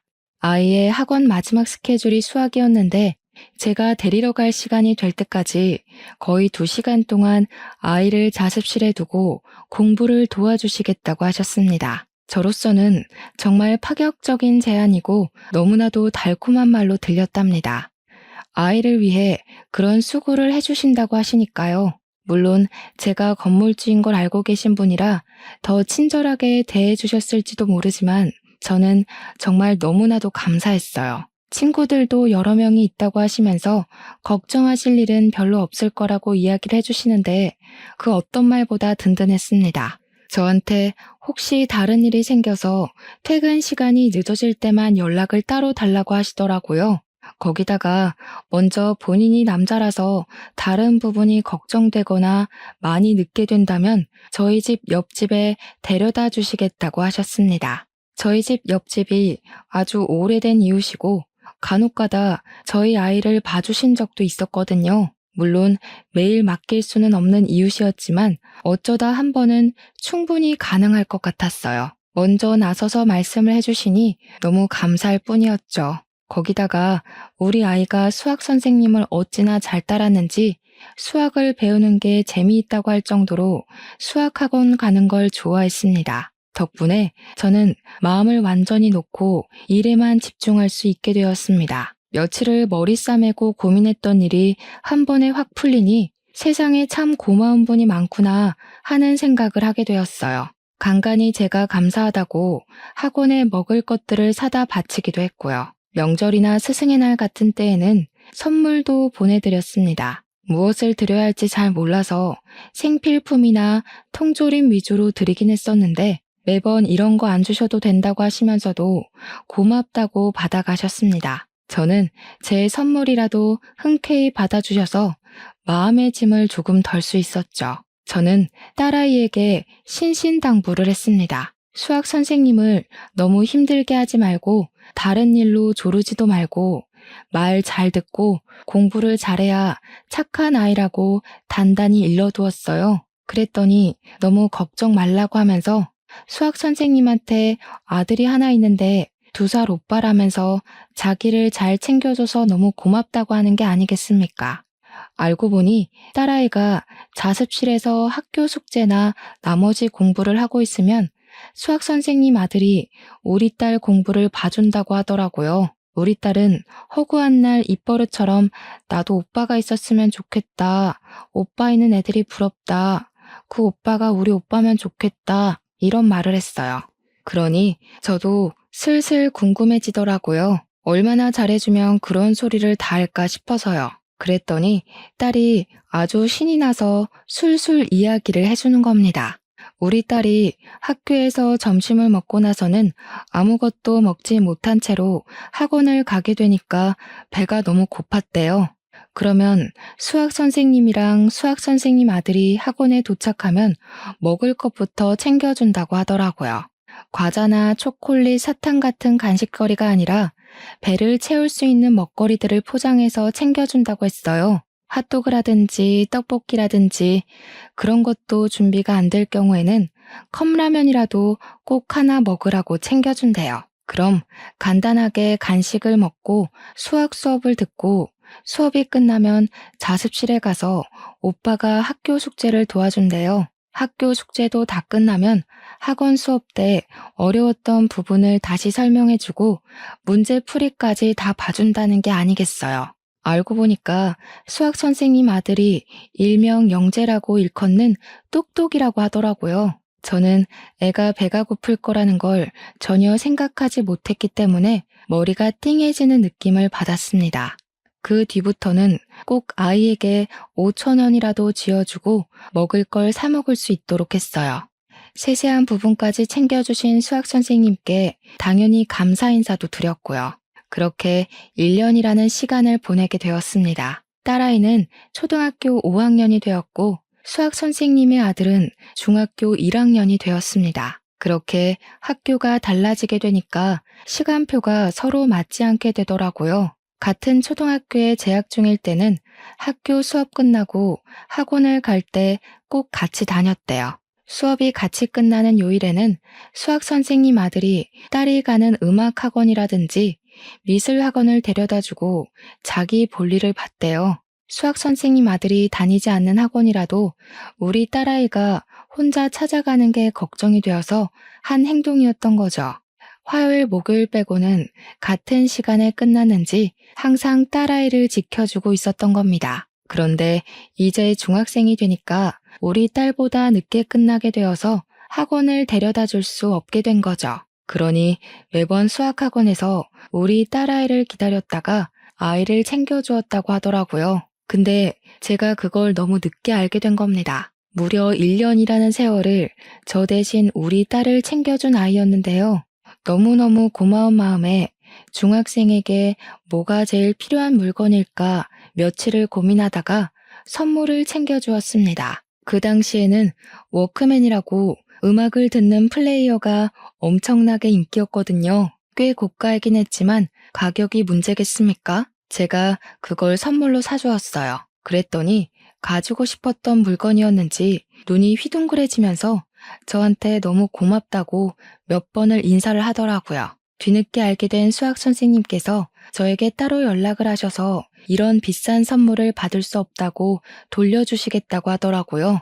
그래서 저도 선의의 거짓말을 할 수밖에 없었습니다. 회사에서 장기 자랑을 했는데 1등 경품이 그 물건이었다고 제가 1등을 하게 되는 바람에 경품을 탔다고 이야기를 했어요. 우리 딸에게는 아직 필요한 물건이 아닌 것 같아서 잘 쓸 수 있는 사람이 가지고 가는 게 맞는 것 같다고요. 우리 딸도 옆에서 거들더라고요. 그 물건은 자기한테 필요한 게 아니라면서 오빠가 썼으면 좋겠다고 했어요. 그러니 너무 죄송해하면서도 감사하다고 하시면서 물건을 챙기시더라고요. 그 이후에도 제가 수학 선생님 아들에게 몇 번 고마워할 일들이 생겼어요. 제가 늦게 퇴근하는 날이면 우리 딸아이랑 놀아주다가 집 앞까지 꼭 데려다주고 집에 간다고 하더라고요. 그래서 집이 꽤 먼 거리에 있는 거 아니냐고 물어보니까 수학 선생님 아들이 저에게 모르셨냐면서 저희 집 옆옆집에 살고 있다고 하더라고요. 저는 진짜 몰랐거든요. 그렇게 가까운 거리에 살고 있는지요. 그런데 그 집은 제가 알기론 세탁소를 운영하는 김씨 아저씨네 집이었단 말이죠. 그래서 거긴 김씨네 집 아니냐고 물어봤어요. 나중에 알고 보니까 김씨네 집 반지하 단칸방에 새를 들어서 살고 있었던 거였습니다. 학원을 운영하고 있긴 했지만 생활비는 빠듯하고 거기다가 아들이 영재니까 공부를 마음껏 시켜주고 싶은 마음에 세간 살림을 줄인 거였습니다. 그때쯤 알게 되었어요. 수학 선생님도 이혼을 하고 아들을 혼자 키우고 있었던 거였습니다. 저에게 김씨 아저씨네 집이 워낙 시끄럽고 방음이 안 되어서 공부하는데 힘들었었는데 워크맨 덕분에 집중을 할 수 있게 되었다고 고맙다고 하더라고요. 말갛게 웃으면서 작은 것에도 고맙다고 하는데 우리 딸이 왜 이런 오빠 하나 있었으면 좋겠다 노래를 부르는지 알겠더라고요. 그 나이쯤이면 사춘기일 법도 한데 정말 철이 일찍 든 건지 아이가 너무 착하고 순했습니다. 수학 선생님이 저에게 늘 하시는 말씀이 그냥 친절을 베푼 건데 뭘 이렇게 이것저것 많이 챙겨주시냐고 늘 감사하다고 했었거든요. 그러면서도 제가 주는 물건을 넙죽넙죽 받아가셨었는데 그게 전부 이해가 가더라고요. 제가 그랬잖아요. 늘 생필품이나 통조림 같은 걸 드렸었다고요. 이걸 돈 주고 사서 쓰기는 아까웠지만 생필품이라 안 쓸 수도 없고 그러는 와중에 제가 챙겨드리니까 다 절약이 되고 하니 고마우셨던 거겠죠. 은근히 마음이 짠하더라고요. 그렇다고 수학 선생님한테만 건물 월세를 깎아줄 수도 없는 노릇이었습니다. 다른 세입자들에게 분명 불평불만이 나올 거고 저는 그걸 감당할 만한 통이 되지 못했거든요. 그래서 저는 역으로 생각하기로 했습니다. 우리 딸이 나머지 공부하는 걸 수학 선생님 아들이 도와주고 있는 걸 뻔히 아는데 제가 어찌 공짜로 그 귀한 시간을 뺏을 수 있겠냐고요. 그러니 제가 아드님에게 용돈을 좀 드리고 싶다고 솔직하게 이야기를 했습니다.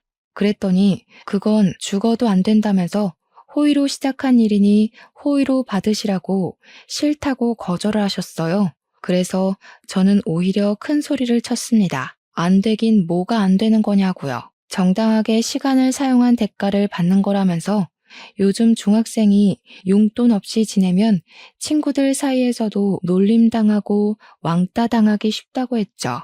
그러니까 수학 선생님도 고민을 하는 눈치였어요. 아들이 왕따를 당하는 건 절대 안 될 일이니까요. 거기다가 그때쯤 학교에서 왕따라는 게 놀이처럼 유행할 시기였고 뉴스에서도 학교 폭력에 관한 이야기가 자주 등장했거든요. 그래서 제가 수학 선생님 아들을 붙잡고 절대로 거절할 수 없는 딜을 넣기 시작했습니다.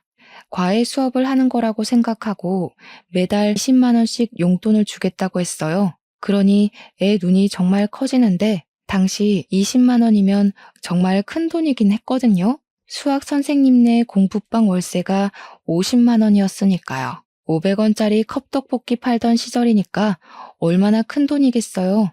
보통 한 달 용돈 하면 5만 원 정도가 적정선이었습니다. 그 뒤로는 정말 극진히 우리 딸을 챙겨주는 수학 선생님 아들 덕에 저는 더욱더 한시름 놓을 수 있게 되었습니다. 제가 늦는 날이면 집으로 돌아와 우리 집에서 딸을 챙겨주기까지 했어요. 간이고 쓸개고 다 빼다 줄 것처럼 우리 딸을 챙겨주는 모습에 제가 은근슬쩍 둘이 혹시 서로 좋아하고 그러는 거냐고 물어보기까지 했다니까요. 절대 아니라면서 둘 다 강하게 부정을 하는데 처음에는 의심을 했죠. 근데 진짜 동생 같고 오빠 같아서 서로 챙기는 거라고 하더라고요. 무뚝뚝한 말에도 애정이 느껴지고 진심으로 가족처럼 구는 둘의 모습에 저는 오히려 다행이라고 생각했습니다. 둘밖에 없는 세상에 혹시라도 마음이 생기면 무슨 일이 일어날지 모르잖아요. 고작 중학생과 초등학생이지만요.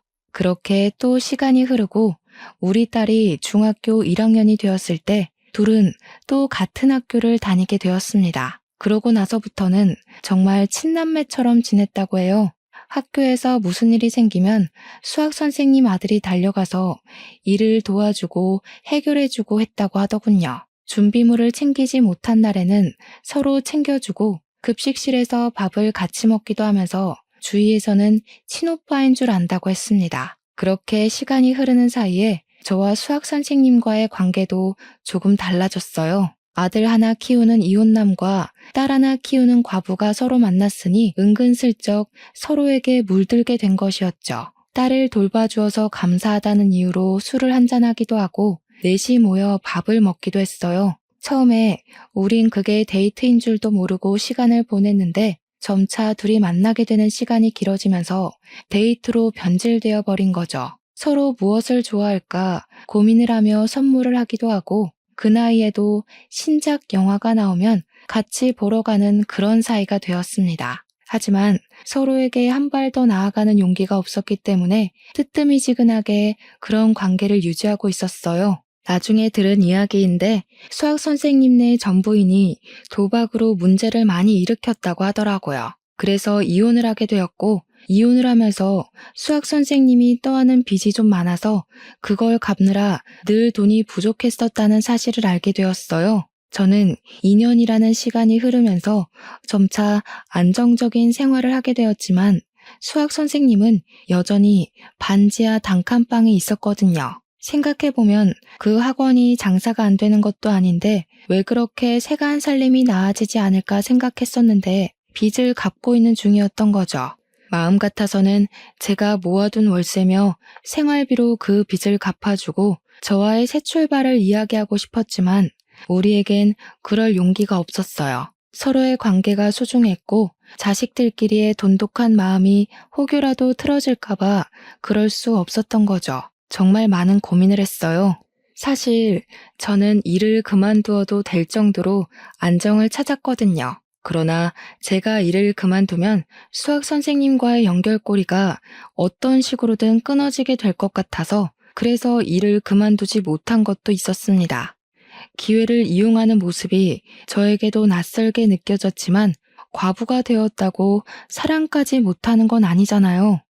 그런 마음을 가지면서 하루하루를 살고 있던 어느 날 저에게 뜻밖의 사건이 터지게 되었습니다. 제가 늘 항상 월말쯤이 바쁜데 그때는 퇴근도 늦고 일이 바빠 휴대전화를 볼 시간조차 없거든요. 그런데 하필이면 그 바쁜 시기에 우리 딸이 맹장이 터지고 말았던 겁니다. 학원 수업을 들으러 갔던 딸은 배가 계속 아프다고 했고 결국 구토를 하고 고열에 시달리다가 배를 움켜쥐고 쓰러진 거예요. 학원 선생님과 아들은 어쩔 줄 몰라 저에게 전화를 했는데 제가 일이 바빠서 받지를 못한 상황이었습니다. 급하게 구급차를 타고 병원으로 달려갔으나 수술은 보호자의 동의가 필요하다고 병원 측에서 저에게 계속 연락을 하라고 한 거죠. 저는 전화를 받지 못했고 병원에서는 보호자 동의 없이는 수술을 할 수 없다고 하고 수학 선생님께서 병원 측에 재혼할 사이다. 내 딸이나 마찬가지다 하면서 병원 측에 강력하게 항의를 했다고 했어요. 병원에서는 본 보호자의 동의 전화라도 받아야 한다고 어쩔 줄 몰라 하고 있는 와중에 제가 딱 부재중 전화 수십 통 찍힌 걸 보고 전화를 건 거죠.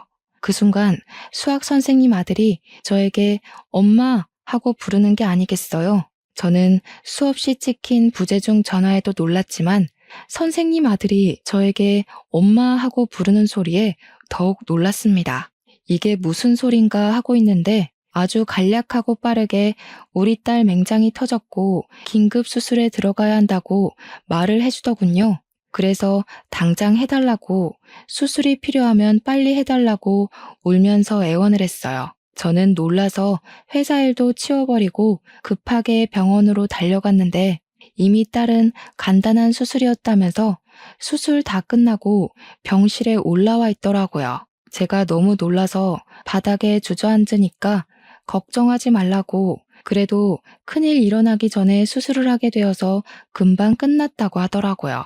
수학 선생님도 그 집 아들도 우리 딸 병원 침대 옆에서 오매불망 눈을 뜨길 기다리고 있는데 정말 가족 같아서 너무 단란해 보여서 눈물이 났어요. 우리 딸이 눈을 뜨자 수학 선생님도 눈물을 글썽글썽하면서 그걸 왜 참았냐고 일찍 말을 하지 그랬냐고 하더라고요. 우리 딸이 눈 뜨자마자 뭐라 했는지 아세요? 글쎄 배가 고프대요. 배가 아파서 밥도 제대로 못 먹었다면서 밥은 언제 주냐고 하더라고요. 그러자 수학 선생님 아들이 방귀를 뀌어야 먹을 수 있다니까 하루빨리 껴보라고 장난을 치더라고요. 그러면서 둘이 낄낄거리고 웃는데 저도 눈물이 나는 건지 웃음이 나는 건지 모르겠더라고요. 그때 저는 결심을 했습니다. 내가 무엇 때문에 돈을 벌고 있는지 잘 모르겠더라고요. 이 예쁜 아이들을 두고 내가 왜 밖에서 돈을 벌어야 하는지, 건물에서 들어오는 월세만으로도 충분히 살 수 있는데 하는 생각이 들었어요. 지금 아니면 이 모습을 또 언제 기억해 둘 수 있을까 싶어서 회사 일을 그만두어야겠다고 생각했습니다. 집에 가만히 있으면 외롭고 쓸쓸한 마음이 들 것 같아서 죽은 남편을 잊으려고 일에 더 몰두했었지만 이제는 그럴 필요가 없다고 생각했어요. 거기다가 수학 선생님 아들이 저에게 전화로 엄마하고 그 부른 순간이 잊히지가 않더라고요. 어떻게 표현을 해야 할지 모르겠지만 그 순간만큼은 정말 제 아들로 느껴지는 겁니다. 우리 가족과 수학 선생님의 가족의 벽이 많이 허물어져 있었고 누가 봐도 한 가족처럼 지내고 있긴 했으니까요. 제가 만감이 교차해서 병원 입원실 벽에 기대어 서서 딸과 아들의 모습을 가만히 지켜보고 있는데 수학 선생님이 저에게 이야기 좀 하자고 하셨습니다. 그 표정에서 엄청난 비장함이 느껴져서 혹시 내가 모르는 다른 이야기가 있나 싶기도 했어요. 그분이 꺼낸 이야기는 속에 감춰두었던 진심이었습니다. 아까 수술 동의서에 보호자 서명이 필요하다고 하는데 본인이 보호자가 아니라서 말로 할 수 없는 박탈감을 느꼈다고 하더라고요. 당당하게 아이들의 보호자가 되고 싶고 제가 남은 보호자 자리를 차지했으면 좋겠다면서 전 배우자에게 받은 상처를 서로를 통해 치유해보는 게 어떻겠냐고 했어요. 진지하게 결혼해 주었으면 하는 바람에서 이야기하는 거라고 고민을 길게 하지 않았으면 좋겠다고 덧붙이더라고요. 수학 선생님이 먼저 저에게 한 걸음 다가왔는데 제가 다가가지 않으면 안 되잖아요. 그래서 저는 당장 혼인신고부터 하러 가자고 말했습니다. 그게 제 진심인 걸 알고는 서두르더라고요. 그렇게 몇 주가 더 지나고 저는 퇴직을 했고 그 이와 혼인신고를 했습니다. 서류상 진짜 가족이 되었다는 말에 아들과 딸은 무척 당황했지만 진심으로 이렇게 될 줄 알았다면서 잘 지내보자고 먼저 이야기를 해주더군요. 제가 원래 살던 집이 전 남편과 살았던 집이기에 새 가족과 새 출발을 하고 싶은 마음에 그 집을 처분하고 모아둔 돈과 퇴직금을 보태서 방 4개짜리 아파트를 얻었습니다. 부부방, 딸방, 아들방, 서재를 하나 꾸며서 아이들이 공부도 할 수 있고 남편이 학원 일을 할 수 있도록 꾸몄습니다. 같이 살고 나서는 정말 부딪힐 일도 없이 서로에게 참 잘하며 살았어요. 아들과 딸이 친남매 저리 가라 싶을 정도로 잘 지내는데 보기 좋았습니다. 그러던 와중에 중3인 아들의 학부모 상담이 잡혔고 남편은 저에게 가보라고 이야기를 하길래 떨리는 마음을 하고 학부모 상담을 받으러 갔어요. 갑자기 나타난 엄마라는 존재에 선생님도 당황한 듯 싶었지만 차근차근 우리 아들의 성적과 진로에 대해 상담을 해주셨습니다. 영재라는 말은 익히 들었지만 정말 이 정도로 똑똑할 거라고는 생각을 못했던 터라 저는 너무 당황스러웠습니다. 담임 선생님은 저에게 특목고 이야기를 꺼냈고 돈이 꽤 많이 들겠지만 미래를 위한 투자로서는 최고일 거라고 했어요. 내가 우리 아들 공부시키는데 땅 하나 못 팔겠나 싶어서 돈이 얼마가 들어도 좋으니 특목고를 목표로 하겠다고 했죠.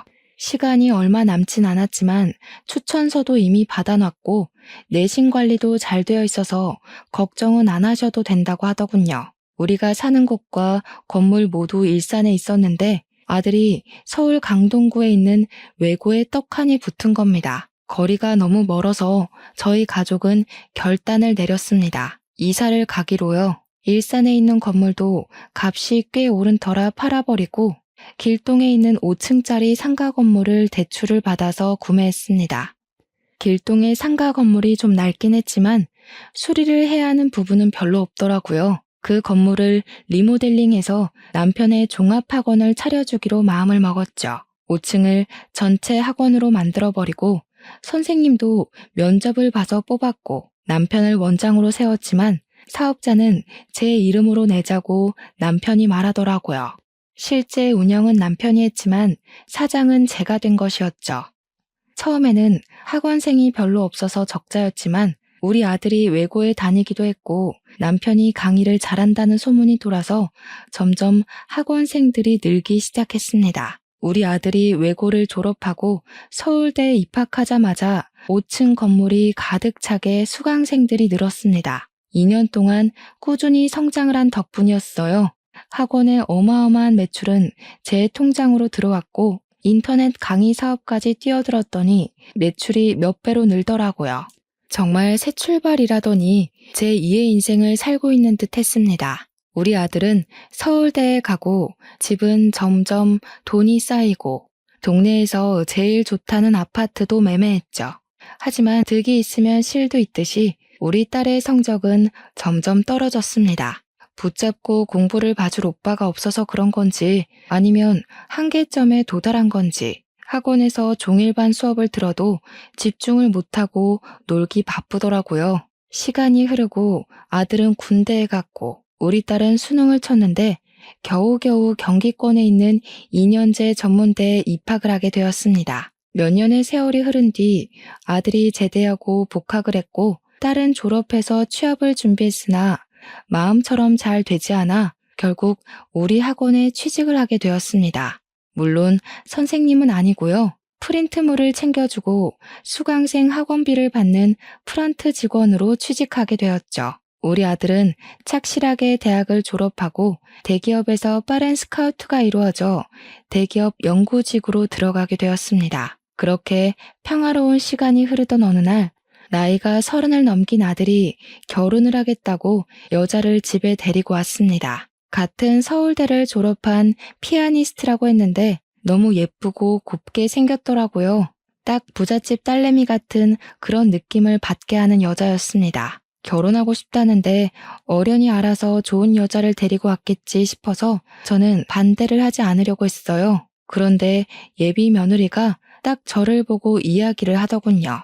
자기는 늘 도우미 아줌마가 집안일을 해주셔서 살림을 잘 못하니까 그런 건 기대도 하지 말고 시집살이도 시키지 말라고요. 남편과 저와 딸은 이게 뭐지? 하는 눈빛으로 서로를 바라보았습니다. 아들은 이미 뿅 가 있는 눈을 하고 있길래 우리 셋은 대놓고 반대도 하지 못했어요. 그런데 그 뒤로 아들의 행동이 조금 달라진 것이 느껴졌습니다. 결혼 준비를 슬슬 시작해야 하니 예비 며느리도 자주 보고 싶고 아들과 이야기도 자주 하고 싶었는데 은근슬쩍 저를 피하는 것 같더라고요. 휴대폰을 손에 붙잡고 있으면서도 저에게는 아무런 이야기도 해주지 않는 모습에 조금 서운하기도 했습니다. 3개월 정도 시간이 흐른 뒤 본격적으로 결혼 준비에 돌입을 했는데 아들이 저에게 아무 말도 하지 않더라고요. 제가 뭐 도와줄 거 없냐고 먼저 나서서 이야기를 하는데도 그냥 없다고만 대답하고 결혼식에 대한 이야기를 꺼내지 않았습니다. 아무리 그래도 혼주 한복 같은 건 예비 사돈과 같이 맞춰야 하는 것 아닌가 하고 생각을 했는데 저에게 아무 말도 꺼내지 않았습니다. 하물며 상견례 자리에 대한 이야기조차 없어서 저는 아들이 정말 결혼을 하는 게 맞나 의심까지 들었어요. 그 사이에 저에게 말도 없이 웨딩 사진도 다 찍어놓고 식장까지 다 잡았다고 이야기를 하는 게 아니겠습니까? 너무너무 서운할 지경이라 제가 먼저 예물을 해주겠다고 물꼬를 틀었습니다. 그랬더니 돈만 주면 예비 며느리랑 상의해서 마음에 드는 걸로 알아서 사겠다고 하는 겁니다.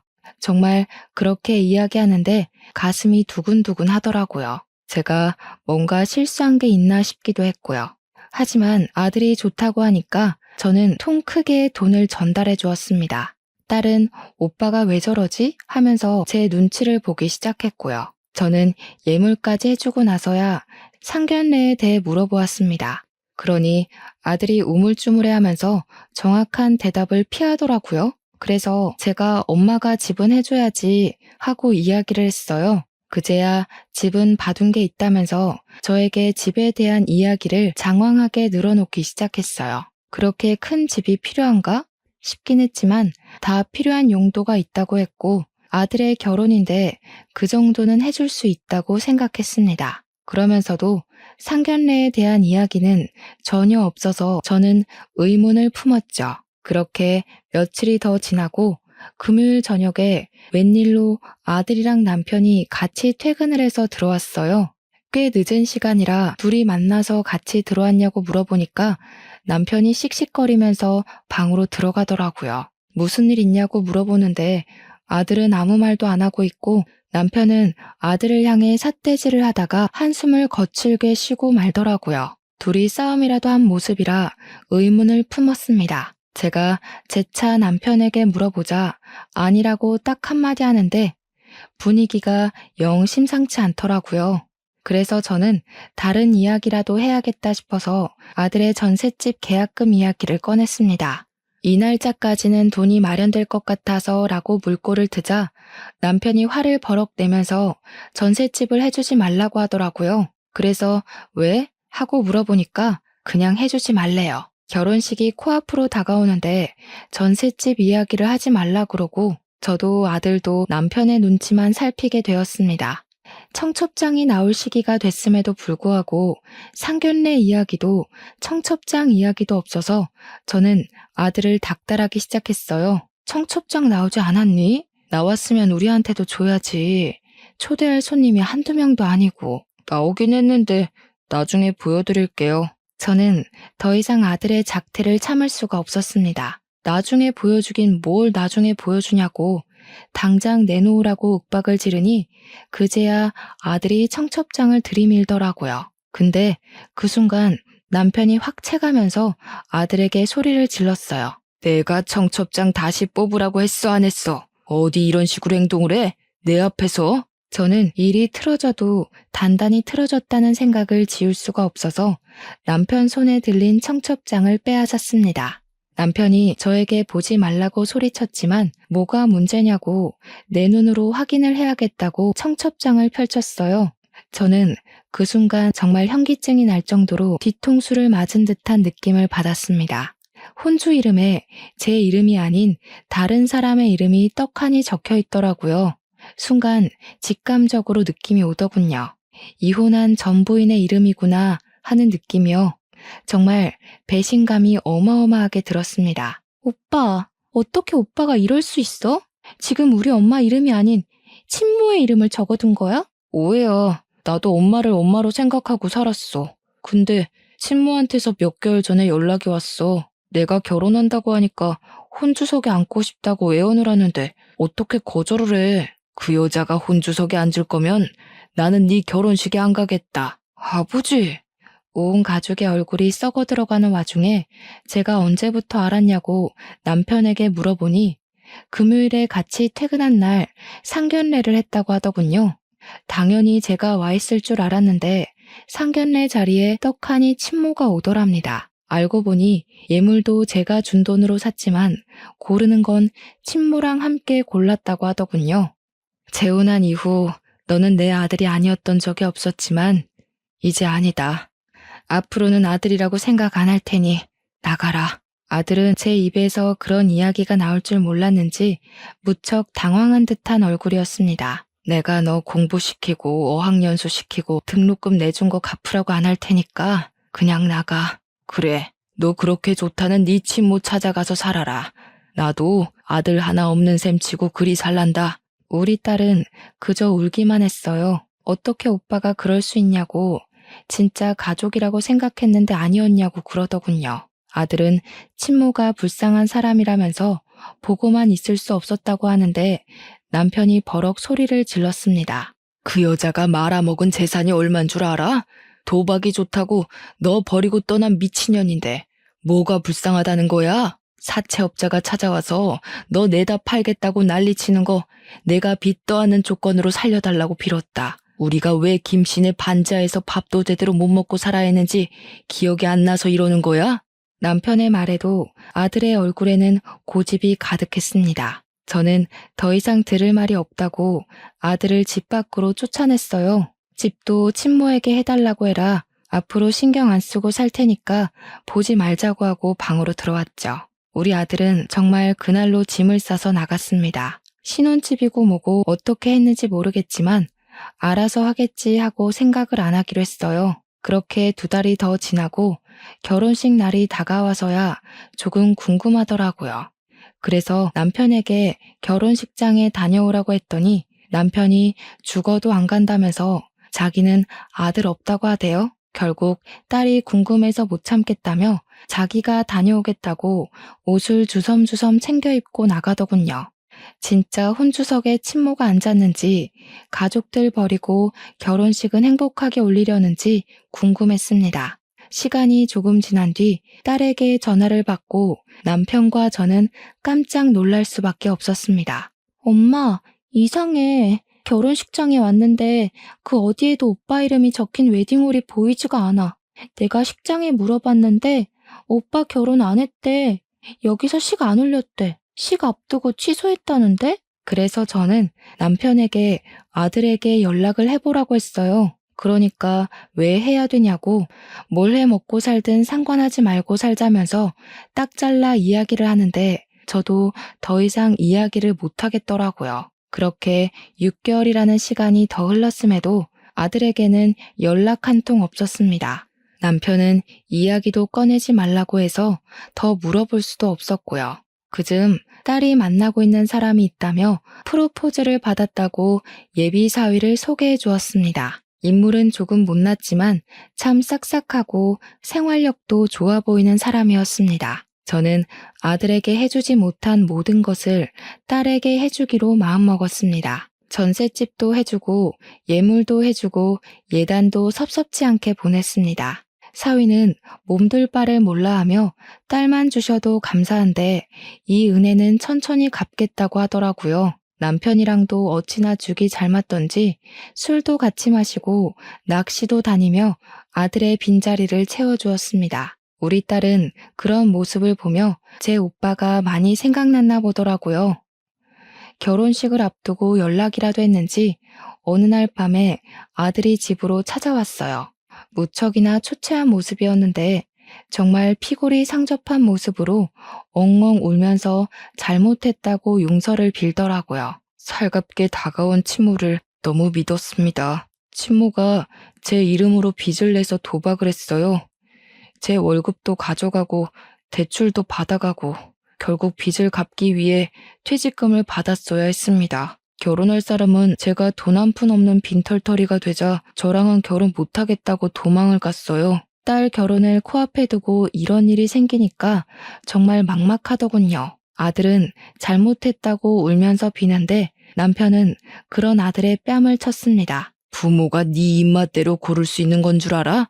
당장 나가! 저와 딸은 아무 말도 할 수 없었고 아들은 그 길로 다시 집을 나갔습니다. 딸은 결혼식을 무사히 마쳤고 그 와중에도 아들이랑 몇 번 연락을 하고 금전적인 문제도 좀 도와준 것 같더라고요. 저도 마음이 갈팡질팡해서 아들을 용서해주자고 남편에게 이야기했지만 남편이 절대로 받아주면 안 된다고 철옹성처럼 버티고 있습니다. 검은 머리 짐승은 거두는 게 아니라면서 키운 정 무시하고 친모 따라간 모자란 놈이라고 하더라고요. 아직까지 연락은 하지 않고 불편하게 살고 있는데 제가 어떻게 하면 좋을까요? 딸을 통해 연락을 해서 만나봐야 할지 아니면 남편 말대로 영영 무시하고 살아야 할지 너무나도 고민됩니다. 부디 현명한 결정을 내릴 수 있도록 사연을 들어주신 여러분이 저를 도와주셨으면 좋겠습니다.